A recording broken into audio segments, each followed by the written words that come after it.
Hi, there it's WB and welcome to World Broadcast YouTube channel. Before we get started, make sure you hit the subscribe button and press bell icon to never miss any latest news. Protester interrupts Trump's speech, he smirks, turns to crowd, then drops bomb on media. Don't you just love it when Trump is Trump? The Daily Caller is reporting that at a rally in Florida, Trump smiled and stopped speaking while law enforcement officers escorted 4 people out of his event for Ron DeSantis for causing a disturbance during the president's speech. As the people were being escorted out of the building, the crowd grew loud. They shouted and booed, while law enforcement escorted 4 women towards the exit, as Trump did the famous "out of here" hand motion. But what's perhaps even better is what the president said after the crowd settled down. "Oh, that's too bad. That's too bad. That's too bad. One person, and tomorrow the headlines will be massive protest." The president was speaking at a rally in Tampa Bay, Florida on behalf of Republican Ron DeSantis, who is running to be the next governor of Florida. His primary opponent is Florida Agriculture Commissioner Adam Putnam. And it's turned out to be quite the race. Watch Trump's classic reaction to the removal of the protesters.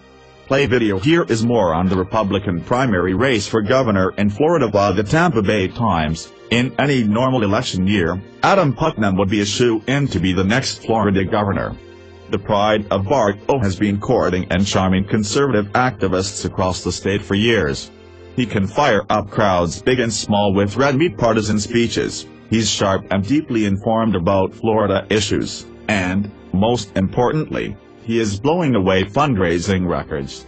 His Republican rival, Ron DeSantis, prospective supporters and congressional colleagues are at least as likely to describe him as smug as they are to describe him as charming. He can struggle to hold a big crowd's attention when speaking. He is new to Florida issues, and his money-raising has underwhelmed a lot of Republicans who expected more.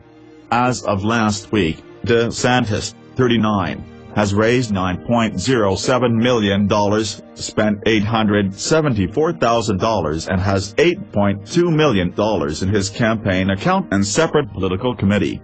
Putnam, 43, has raised $29.4 million since he started preparing to run for governor in 2015. Spent $13.3 million and has $16.2 million on hand. In state where it can cost more than $1.5 million a week to run TV ads and neither candidate is well known, having considerably more money can be crucial. But this is the Donald Trump era, when career politicians are especially suspect. Putnam has never run a campaign at this level, and his central campaign theme, "Florida First," is hollow. What candidate for Florida governor is not going to put Florida first? Putnam was barely old enough to buy a beer when he had his last remotely tough campaign, becoming at 22 the youngest member ever elected to the Florida House. He escaped serious challenges in election after election as he moved from the state house, through 10 years in Congress, and 8 years as Agriculture Commissioner. All the while, Putnam relied mainly on the same stable of political advisors to guide his campaigns.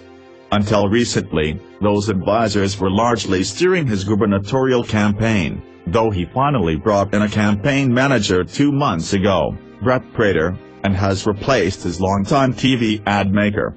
That hasn't stopped self-inflicted wounds. Dubbing himself a proud NRA sellout probably won't hurt Putnam in the primary, but could in the general election, if he makes it that far. His campaign scheduling a fundraiser last month at the home of an Orlando supporter who had been all over the news years ago for SG2 pet huskies, and then dismissing it as nothing compared to DeSantis receiving financial support from a prominent Democratic donor, was downright moronic. Still, Putnam is clearly outworking DeSantis on the campaign trail, holding meet and greets, and well-attended rallies. Drawing hundreds of people to events even in the most rural counties counts for something. Adam is the only candidate who has shared specific ideas and policies. He is running a Florida-based, grassroots-driven campaign. Our opponent is dialing it in from Washington and is running for his 3rd job in 3 years, said Ward Baker, a senior advisor on the Putnam campaign.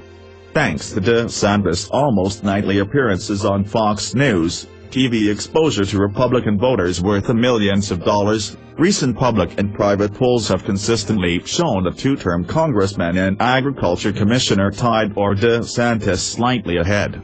Although Putnam has a lot more money, we can rest assured that whoever ends up winning the primaries will be better than anything the Democrats will have to offer.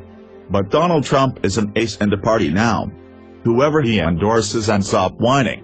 Because he's the first GOP president in my lifetime to actually keep his promises. He has an approval rating of over 90% amongst Republicans, and we can be pretty sure his approval amongst Democrats is also high, but the media doesn't want to tell us.